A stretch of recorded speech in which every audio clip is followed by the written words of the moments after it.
right? I was very particular about having my stream, uh, you know, uh, be computer science because I had that ardent interest to, pursue a career in computer science from the very beginning. So actually, I prioritized that over perhaps a brand name or rather going for JEE. But so what I prioritized on was to get through CET. So the way I got in through to get my BTech in PES was through CET. So ideally, CET is a common entrance test in Karnataka. So that's where I felt like, I needed to get within 1,000 ranks so I could get a good seat for computer science. So I had shifted my focus towards that and wanted to sort of get into a stream based uh, competitive exam for a college rather than just for a brand name. So I guess that's where I prioritized my common entrance test journey. So essentially everybody has their own journey, right? So for me it was through CET. Yeah. With so much confusion around balancing one's life with their studies, your story will undoubtedly be of great use to many. Thank you so much. Thank you. The next question is for you, Samir. You started Birdie in 2016. At the time, you were in just 11th grade. 11th and 12th are usually extremely stressful but career-defining grades for a student. How do you manage the stress of being in school while being an entrepreneur? Yeah, that's a really good question. And to answer your question, in a proper context, I've always been juggling between badminton training and school since sixth grade, since I joined DPS, and and basically when I was in 11th and 12th grade, I had to actually juggle between three things. That was badminton coaching, studies, and also my own training of continuing my playing journey. So eventually, I had to choose between continuing to play badminton at state and at a national level, or head into coaching. But I chose coaching. A lot of people tell me that, oh, you're such a good player. Why didn't you go become India number one or go into international? But honestly, like coaching has really given me that satisfaction, and it was really gratifying. So managing coaching and studies was not that huge of a task compared to when I used to train and coach and study. So, and of course, coaching did release a lot of stress and anxiety. It was not that much stress, to be honest. 11th and 12th is you can get through easily, but coaching like really kept me sane. And I always advise young players never to stop playing completely, because when you play you release a lot of endorphins, and you luckily I found badminton, and luckily I found coaching, which happened to be my calling. So that's what I streamlined into as it went on. So yeah.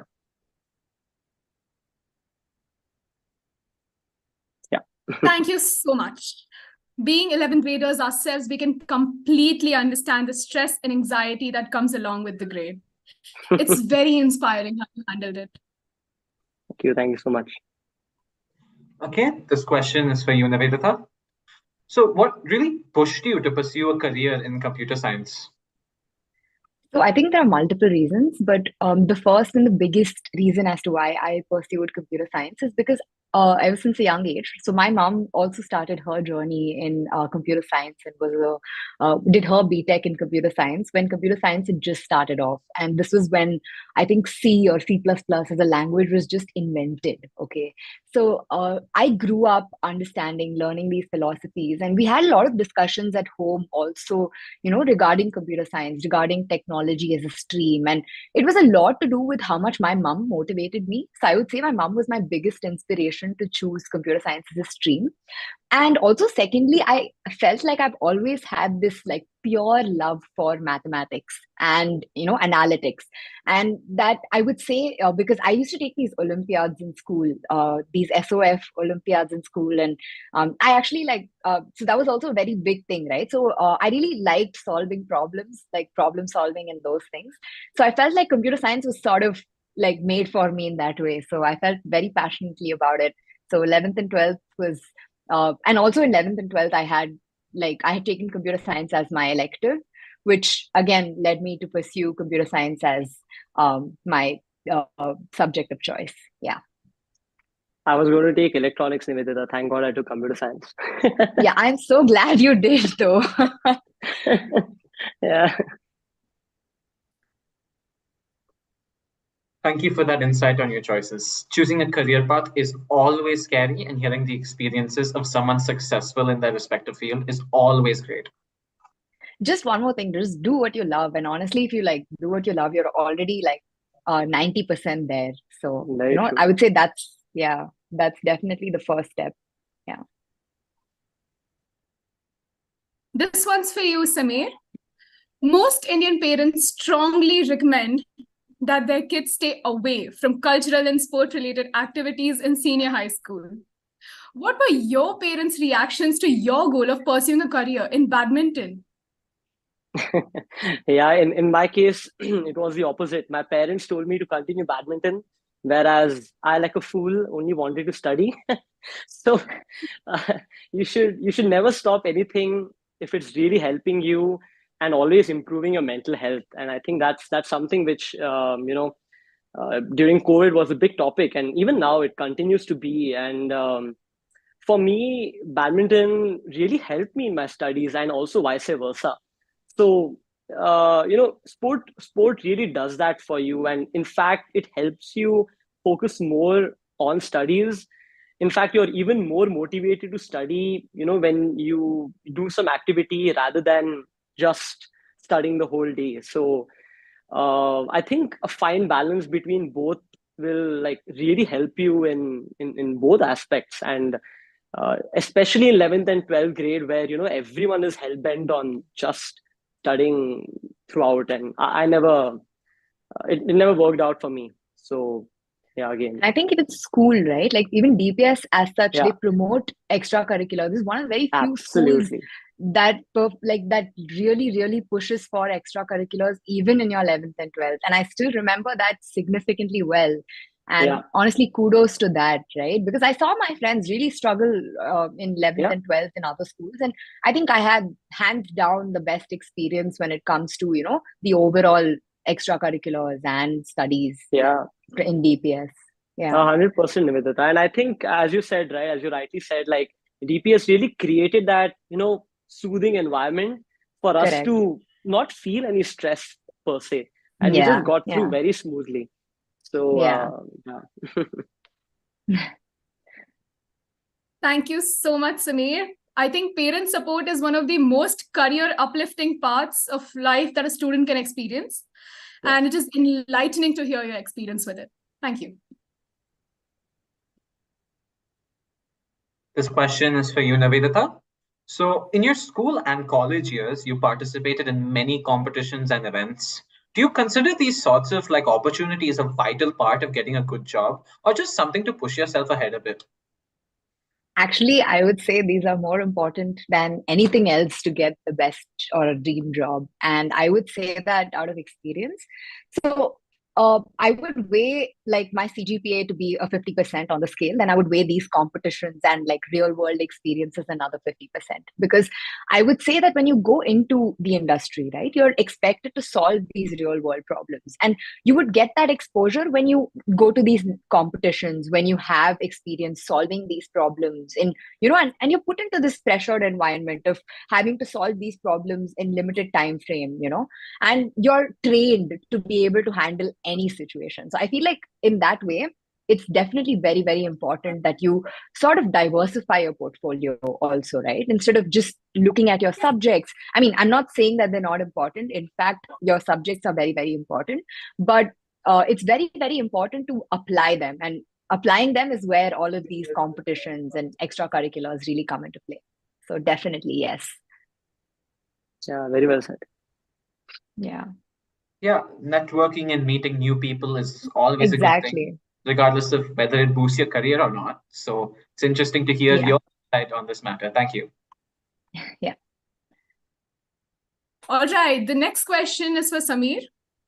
Birdie started with just one student, and now over 5 years later, it has 300 plus pupils and 4 locations. Were you surprised to see Birdie's success, or did you have faith in it from the very beginning? Yeah, so Birdie started with my father back in 2016. Both of us started it. He was actually my coach. And back then, of course, when we started it, honestly, we had no idea that, we would be handling centers and I would be handling a team of coaches. So yeah, we were definitely surprised when like lots of people started coming in. I think the most surprising thing of all was when Birdie's content on social media really started to boom. So we got a lot of clients from Instagram and YouTube. So right now we have 242K followers on Instagram and 112K subscribers on YouTube. And I've always wanted to share that badminton knowledge to the world. And I never thought that it would be that big on social media. And we are making good amount of revenue from both Instagram and YouTube.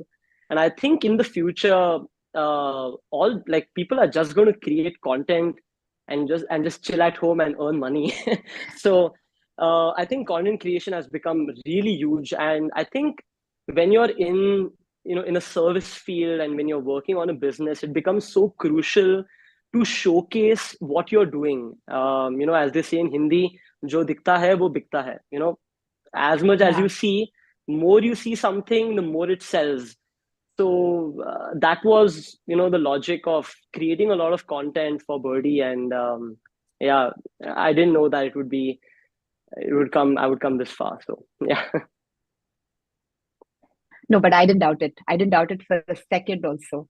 Even when Samir was the sports captain in DPS, I just knew. I knew. I'm so proud. Thank you, Nidhi. Thank you so much. Thank you, Samir. As we know, it has been quoted, hope for the best and prepare for the worst.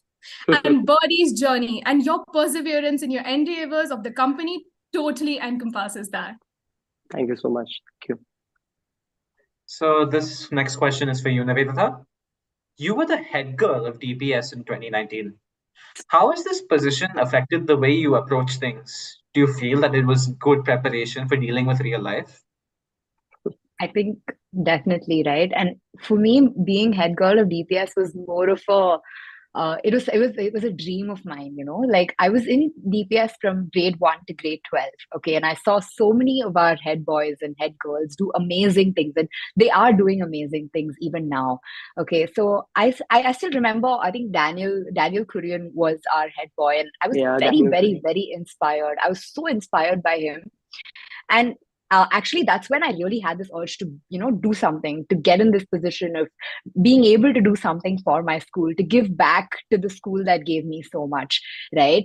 And I feel like more than just like the name or the title, I feel like the amount of responsibility that I had to handle has really, really put me or given me a perspective of not just looking at a problem in just one angle, but rather than just look at the global perspective of things.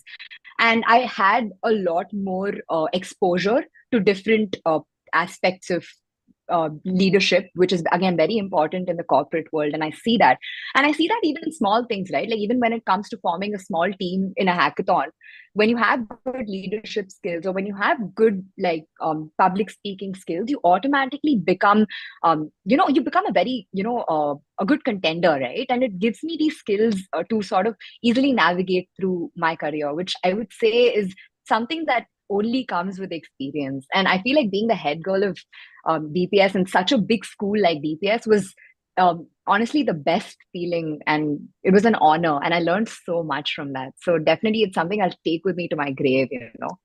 So yeah, super proud about that. And yes, definitely helped me, and it's still helping me. Yeah, best school girl out there. Yeah, I mean, being head girl of DPS when so many other brilliant candidates are contesting for the same role is an amazing feat. And it's great to hear how this feat paid off. Yeah. The next question is for Samir. Samir, what was your motivation to quit a stable job with an assured paycheck to pursue a passion-driven career, that too in form of a business? Yeah. In fact, there was more pay in badminton coaching compared to my working job. just, just that wasn't the main reason, of course, but yeah, it was more about growing Birdie further and expanding it. So, of course, when I was working, I was also doing this side by side. And there were days when I felt like I was tied up in work, but I really wanted to be there for that coaching session, or I wanted to support the coaches. And that's when Birdie was really burgeoning. It was really growing, and lots of people were coming in. COVID had just ended back like a year back. So I was like, here I am in a job, listening to other people's instruction, and at one place I am where I'm telling people what to do and I'm managing it. So like, so it was, and I always wanted to explore things. And when you're young, and when you have opportunities like this, you should, like, just step out there and take that plunge. And the cool thing in business is that there's no restriction in your salary. You can give yourself raises whenever you like. So, but of course, you got to have faith that your business will grow. And there are problems everywhere. It's just that you have to choose the problems which you want to face. So even though Birdie might go into a loss in the future, who knows? But like, I'm ready to face that, and that's something which has always driven me. And you need to have that faith if you want to really take that plunge of quitting your stable job and doing something out of it. So when I quit my job, like, that's when 8 more coaches came in. We expanded to 3 more centers, and yeah, I think it was a blessing in disguise.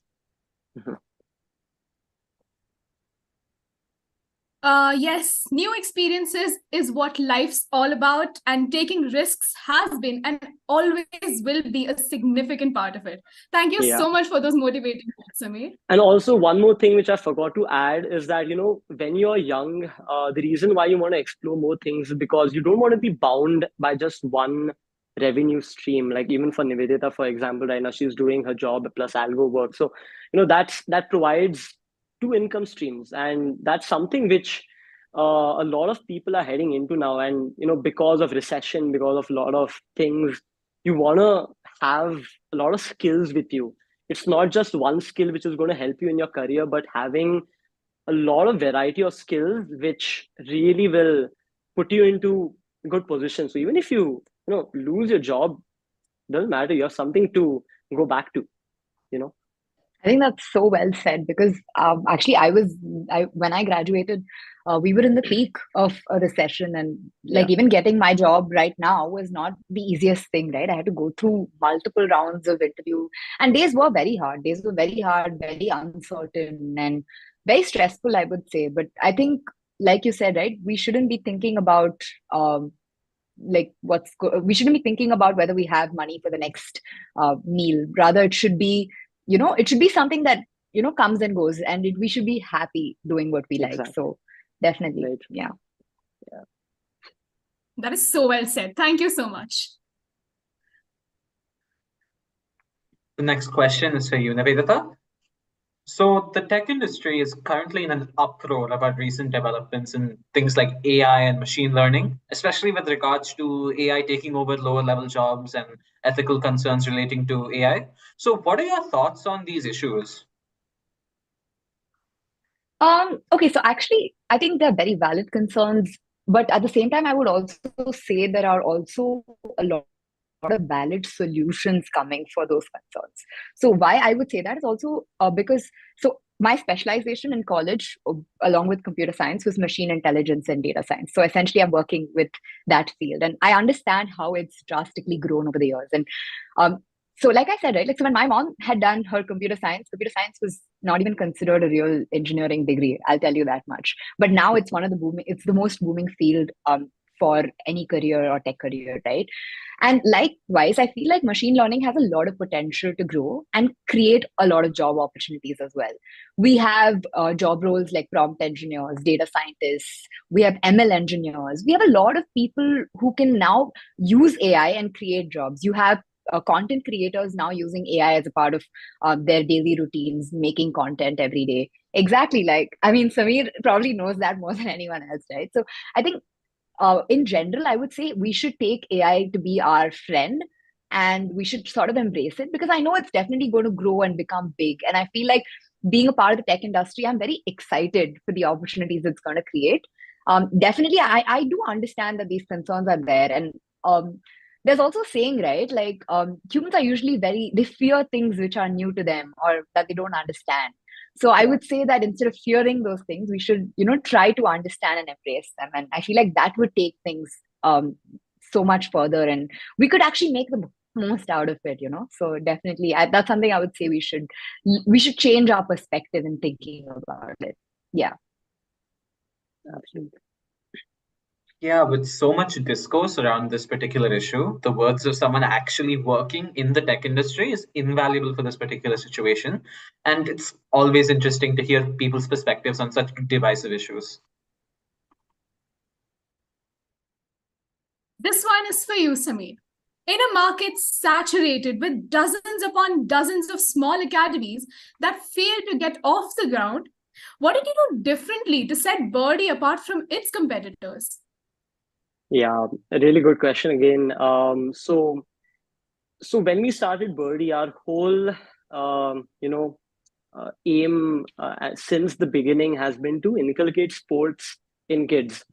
It was not to make champions, but it was to teach everyone equally. And the reason I say that is because when I was getting coached in academies, there used to be a lot of bias. Always the top level players used to be coached by the best of coaches, and intermediate or beginner level players had no focus at all. So there's a huge gap between nurturing grassroots level players and actually taking them further. Like very few people are doing that. Everyone is focusing on top level players, state level kids, top number one in the state. Everyone has all their eyes on them, but no one is focusing on grassroots level players. And that is why I think not only in badminton but also a lot of other sports, India is lacking in taking other sports forward. For example, if you see cricket, they have a really good system of training grassroots level players and then nurturing them and taking them forward. But that is really missing in badminton, and we are aiming to bridge that gap. And also, I think in Birdie, we focus a lot on quality. I personally conduct a lot of coach education sessions with the coaches, have a lot of meetings with them.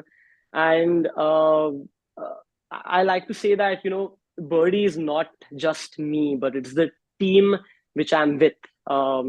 So I don't want Birdie to be remembered by my face. I just, want people to remember the whole uh, aspect of Birdie.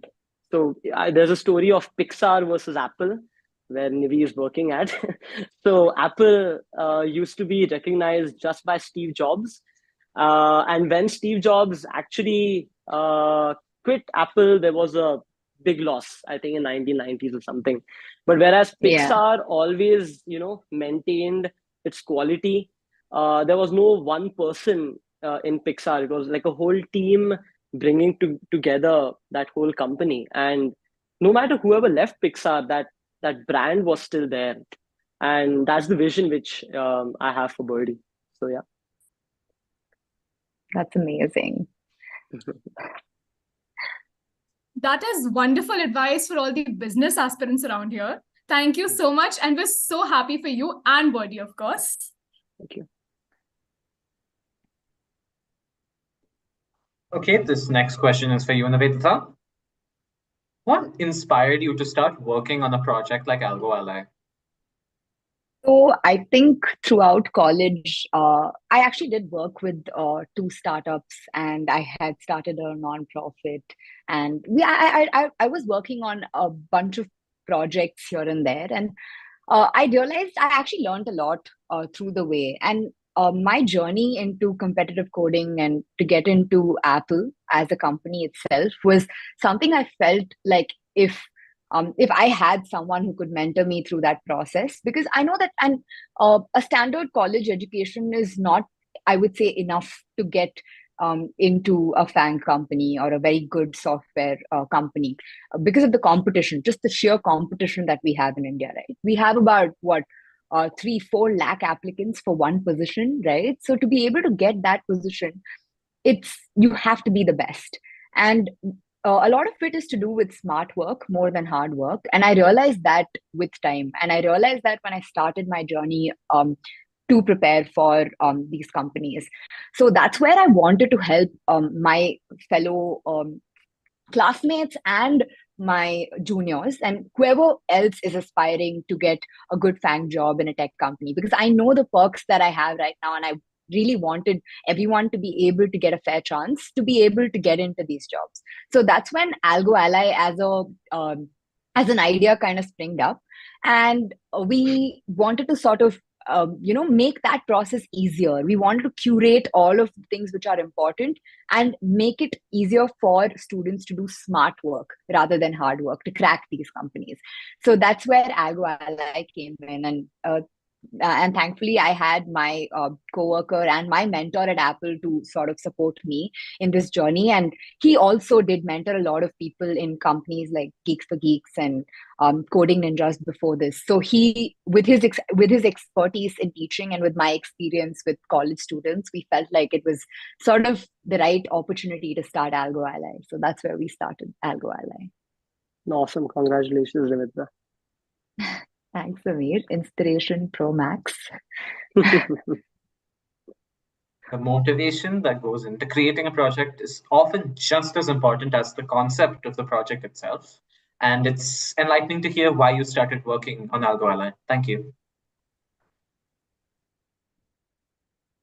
The next question is for you, Samir. Now, we know that you are a DPS alumnus, meaning you have at least one moment that you'll always remember from the school. Could you share with us that moment? Okay, so a lot of teachers should not hear this, but yeah, bunking some classes to play badminton, of course.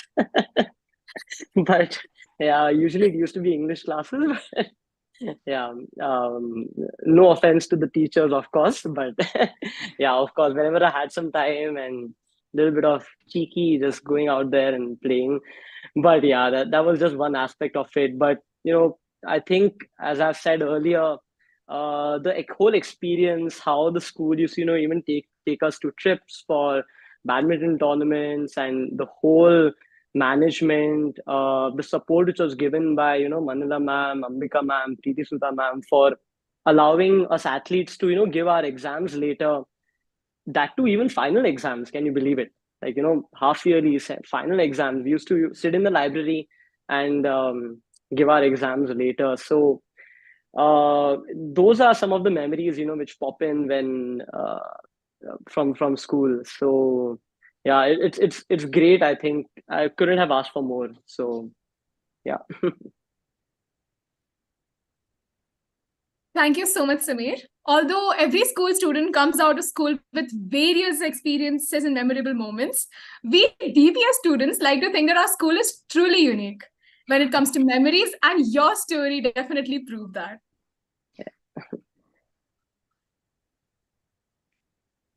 The next question is for you, Nivedita. You attended a number of national level hackathons. Did you ever feel anxious about your expertise when faced with undoubtedly skilled people from all over the country competing for the same prizes as you? Definitely. I think more than just hackathons, I would say everything in life has always been like that. Like you start off as an amateur, but I would say the tech industry is very accepting of amateurs. I'll tell you that much. So they really, really push you forward. And I feel like I also had a lot of great seniors to mentor me, to talk to me, and to guide me in the right way. Because I feel like without proper guidance, and again, like I said, this whole alumnus talk thing is again great because we're here to talk to you guys, and you guys can actually reach out to us. Yeah. But I'm so happy that I had the guidance at the right time, because that's essentially where most of these hackathons, even though with all of the anxiousness and all of the tension and all of the pressure that you're put into in those 24 or 48 hours of the hackathon, you still gain a lot of expertise, experience. And one more thing that I've definitely noticed is it took me maybe 8 or 9 hackathons to even come in the top 10 first. So the first 8 or 9 hackathons were just, oh, okay, we'll go chill, we'll have Red Bull, we will dance all night, we will, like, we'll just see what's up, and um, but that fun experience sort of really got me interested into what I like today. So definitely, truly an experience. And yes, it's anxious, scary, but I would say go for it. Yeah. One thing which I truly learned from Nivedita actually is like the way how she makes her connections. And I think you're always really good at making connections. And I think that's something which is so crucial in today's world, right, Nivedita? Like you got to be street smart just by studying and getting good Yeah. grades. It won't take you that further compared to how you interact, your social skills, everything. It has to amalgamate. So yeah. No, I still remember Samir and I were in a hackathon in college. So both of us actually are from Yeah. the same college, and like we were in the hackathon together. And it was, I think, the middle of the night, and there was a band performing, and Yeah. both of us were just standing there, like, okay, what are we doing? Yeah, so that's all part and parcel of the process, I guess. Yeah. True. Yeah, because oftentimes we can get so caught up in comparing ourselves to others that we often forget to strive towards improvement. So it's nice to hear how True. you dealt with this. Yeah. This next question is for Samir. Samir, at what point in your life did you look back and think to yourself, wow, I've come so far? Yeah, I think I've had those moments and continue to have those moments when we have reached specific milestones, especially on social media. So even though I don't uh, go through that much, I'm not on social media more, but I create a lot of things on social media. So recently, when we hit 100K subscribers on YouTube, and we grew, I think we grew to 100K in less than a year. So I think the beauty is that when you reach those milestones, it just reinstates the fact that you're on the right path and you're doing the right thing. And yeah, whenever I reach those milestones, I just scroll down to my first upload or my first reel. So yeah, it is just it's crazy because the whole thing just shows you that journey, right? Like how much effort you've really put into something.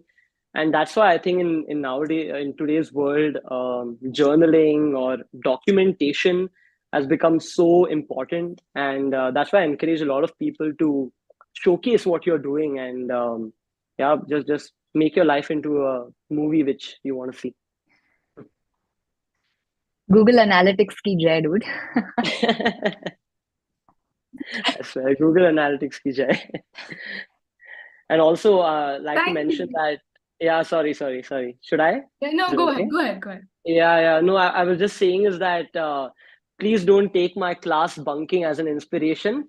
Um, just like maybe bunk like one class in a year, but not more than that. Okay, like I think some of your teachers will come and bash me on the face. So yeah, that should not happen. We will definitely take your advice, Samir.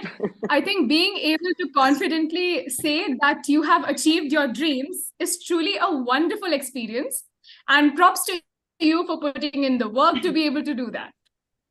Thank you so much. Okay, so the final question is for you, Nivedita. You were at DPS for a staggering 12 years. DPS is a wonderful school with a lot of memorable people and teachers, which obviously leads to memorable moments. Could you tell us one moment from all your years here that you will never ever forget? So I think it's very unfair to ask me for one moment. Okay, I so know, right? yeah, it's a very difficult question. So Mm, I would say I came into DPS as a student and I went out with a family. And that's literally, and I'm not even just saying that to be cheesy or, anything. I literally came into DPS as a student and I went out with a family. And I would say the highlights or something that I would say was like mind-blowing for me was to be able to organize Invictus again and to recreate Yeah. Invictus in DPS as the head girl there. I think one, it was a collaborative effort of everybody, students, teachers, the staff, background people who were working in the background, and even all the other schools, right? I think the effort was massive. It was a huge project, and we made that a brand name. We made Invictus Yeah. DPS's brand. It's And starting I with feel Korean, like, right? yeah, and I feel like that happened. Yeah, it's exactly like I said, like huge inspiration, right? So when it started with when we had Invictus the first time, I still remember I was in seventh grade, okay, and I said one day I'm going to organize this again, okay. And in my 12th grade, when I became head girl, with the help of everybody around, and honestly, such a combined group effort, we were able to have Invictus again, and the I actually cried. I cried on the second day of Invictus when we had our closing ceremony because it was so beautiful to see something so massive come to life and to see everybody equally passionate about what they're doing and doing great things. Yeah. So every single person who was part of that collaborative effort are all doing amazing things now. So I think that also reflects a lot upon the cadre of people that DPS has. And honestly, something that I'll never ever forget. And more than that, again, the field trips, like Samir said, right? Since fourth grade, I still remember my first overnight field trip in DPS was to Mysore. So since fourth grade, every single year, without fail, we have had the best field trips and hands down best field trips ever. Okay, so the bus journeys, the teachers going like, guys, please shut up because you guys are making so much noise, right? And so all of these things, and we really, really put our teachers through something, yeah. But honestly, I'm so glad I took a family home, and I still know I can come back to DPS and they will accept me with hands, wide open. So definitely DPS as an overall journey has been monumental for me. So take that as your, one single moment, right? So 12 years, best 12 years of my life. Yeah, it is a bit unfair. I've also been here for a long time, and if you asked me to choose a moment, I would not be able to. Because DPS, Yeah. an institution just filled with rich experiences and memories. So it's no surprise that you had an unforgettable adventure and experience of learning here. Now, with Yeah. this, we And bring trust me, the. when you go to college or, oh, sorry. Yeah, No, sorry, no, sorry, sorry. go ahead, go ahead. So I was just saying, so with this, right, even when you go to college or you go start working and like maybe even 50 years down the line, a dip site will always be a dip site. And Yeah. like that's definitely there. So yeah. So Now, with this, we bring the question round to an end. Okay, so with all that said and done, we have a surprise.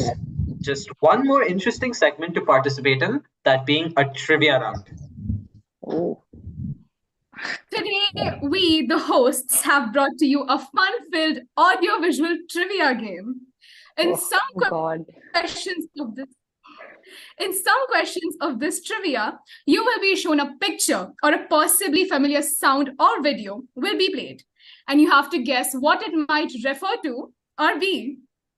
In the other questions, you have to simply follow quizzing rules. Shall we begin? Let's Where begin. is ChatGPT when I need it? So we have Okay. we have 8 questions. Um, 4 questions will be general, and 4 questions will be specific to you guys, pertaining to you guys' careers. However, the questions are open to be answered by both of you. okay.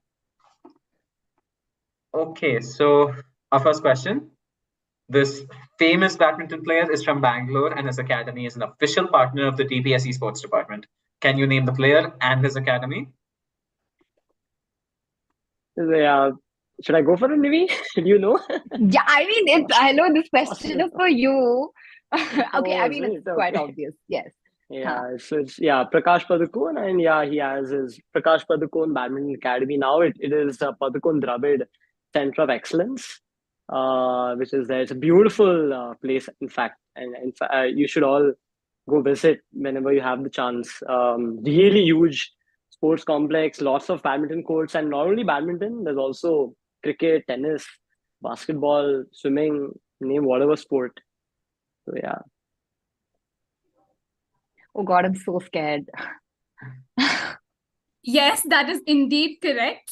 The badminton player is Prakash Padukone, and his academy name is Prakash Padukone Academy. Yeah. Moving on to the next question. This is a very famous building in Bangalore. Guess its name. Is it Vedant Sauda? Because we had a field trip there. Yeah.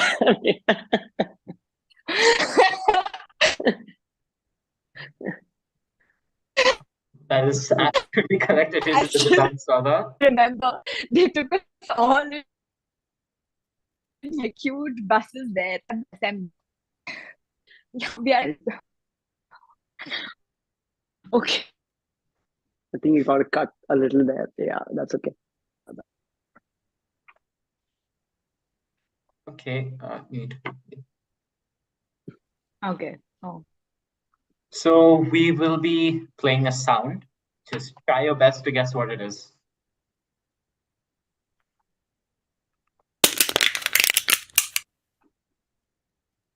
Clapping? I couldn't hear anything. Wait, could you play that again? Yeah, I can you couldn't play hear it again? anything. I'll play it one more time. Try your best to guess what it is.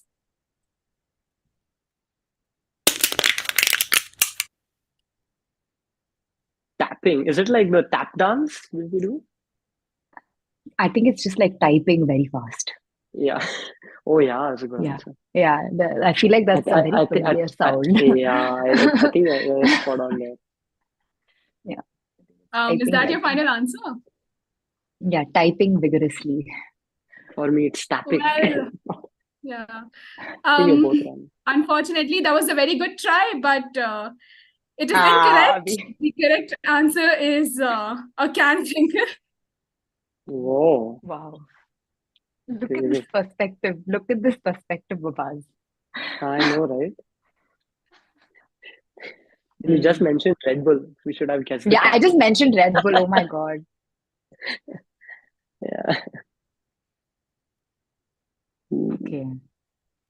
All right. So the fourth question is, which university offered the first ever academic program in computer science? Your options are A, Harvard University, B, University of Cambridge, C, Arizona State University, and D, Washington State University. I'm really, really confused between, or it could just be that I'm like totally wrong, but I think, okay, I'm like leaning towards Harvard. Okay. Yeah, Because Mark I'm Zuckerberg studied in Harvard. So yeah. like that's the guess that I'm making. Yeah. Oh yeah. So, No, Mark Zuckerberg studied at Princeton. No. No, he's a Harvard Harvard? graduate, Okay, okay. 100%. Yeah, Harvard. even I was going to go with A, Harvard, because they have all these Harvard computer science courses on YouTube. I'm is guessing. that your final answer? CS001. Yeah, okay. Yeah, Yeah. I think so. Yeah. That's a good try, but it's actually the University of Oh. Cambridge. I was literally the second option I had was University of Cambridge. I just didn't say it. Hey. I just didn't say it. But yeah, okay. Got Okay, it. let's move on to the fifth question. All right. So, who was famous Bangalore landmark Cubbon Park named after? Here are your five options. A. Sir Mark Cubbon.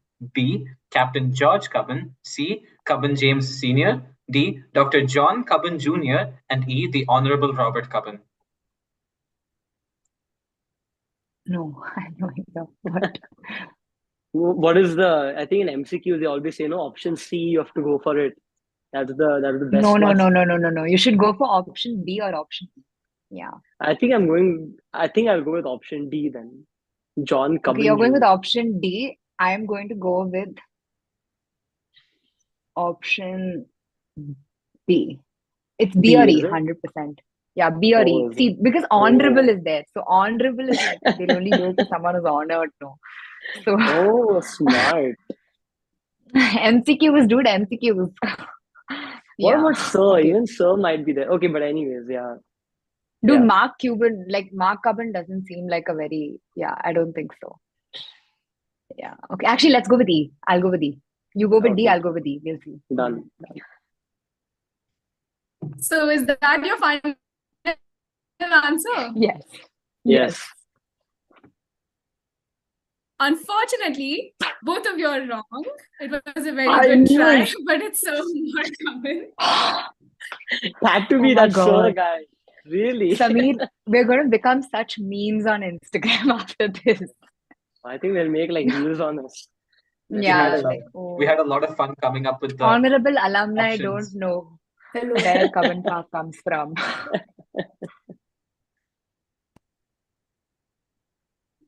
Oh, I think I know where this.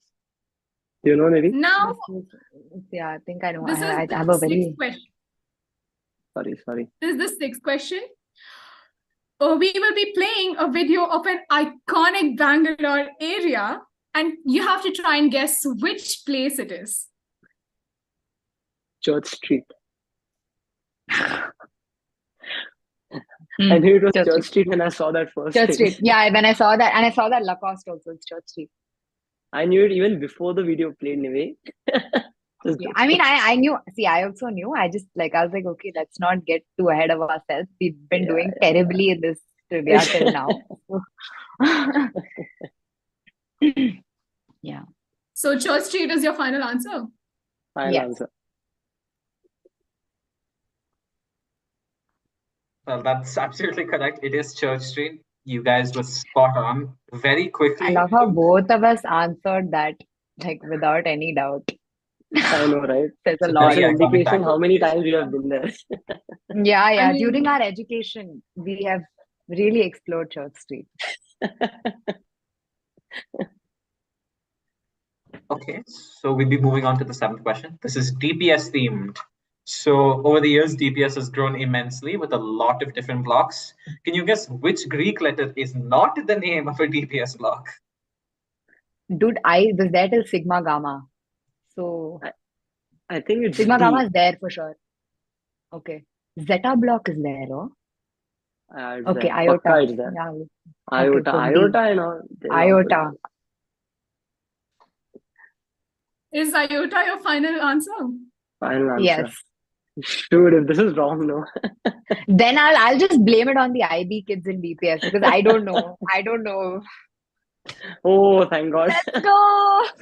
You all are correct. You guys are correct. Iota block does not exist at the DPS campus. Hmm. Now for the eighth question. This question is divided into two parts. The first part. Name one of the prestigious annual badminton tournaments held globally, which is shown in this picture. Okay. Like annual means every year, right? Yes, every year. Of course. But I think, oh yeah.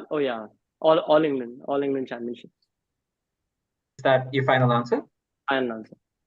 Yeah, that's PV Sindhu. Yeah, that's PV Sindhu. Yeah, she's playing at the Yonex All England Championships. That's absolutely correct. It was the All England Open Badminton Championships. Yeah. Spot on. Okay, so we'll be moving on to part B now. So, how much did Steve Jobs' first computer go for at auction? Your Oh. options are A, Oh my God. $1.32 million, B, $20.94 million, C, $122,000, or D, $677,000. All of these are in USD. I actually honestly have absolutely no idea, but I'm going to take a guess and go for a number in between and go with A, $1.32 million. Okay, one second. Can I ask when this auction was conducted? Because inflation. Oh, Good question. no. And that must be Good those question. prices, maybe. I'm telling you, these are all tactics to crack all your competitive exams. Coming back to that question. Yeah. So, okay. So, assuming that dude, it should definitely go for at least $1 million. So $1.32 million. Yeah, Yeah. okay. I'm gonna go. Even I thought 1.32, but I'll just go with option D, 677K. Yeah. Even I had these two only. So yeah, Yeah, 1.32. A or D. I'll go with D. Mm. All right. So is that your final answer? Yes. So Sameer is Oh, correct. It's going for nice. option at Wow. Wow. $677,000. Good job, Sameer. Do I get some prize if I win this? No, Oh damn! Yeah, no. if that was the case, I mean, Coffee with Current, they get like a hamper. a hamper and all. We should Hamper. also get a hamper. Yeah, we should Hamper. get a hamper. No, I was joking. Okay, so with that, we've come to the end of the trivia round. Thank you, Okay. guys. Okay. You're welcome. Interacting throughout this episode was indeed a pleasure. We wish we could have extended this talk for some more time, but time is a challenge. So, unfortunately, we have now come to the end of this captivating episode of the Youth Lounge. My sincere appreciation goes to Dr. Manala Carvalho, our principal, and Ms. Preeti Suta, our vice principal, for establishing a platform enabling us to interact with our seniors who play a crucial role in directing and shaping our future. I extend my gratitude to Sioni ma'am for her continuous support and guidance, and special thanks to Juliet ma'am and Pooja ma'am for their tech support. Our heartfelt gratitude goes out to our DPS alumni and the students for making this event possible. Thank you to each participant for joining our show with such enthusiasm. Signing off, we are your hosts, Manasvi And Diane? Good evening.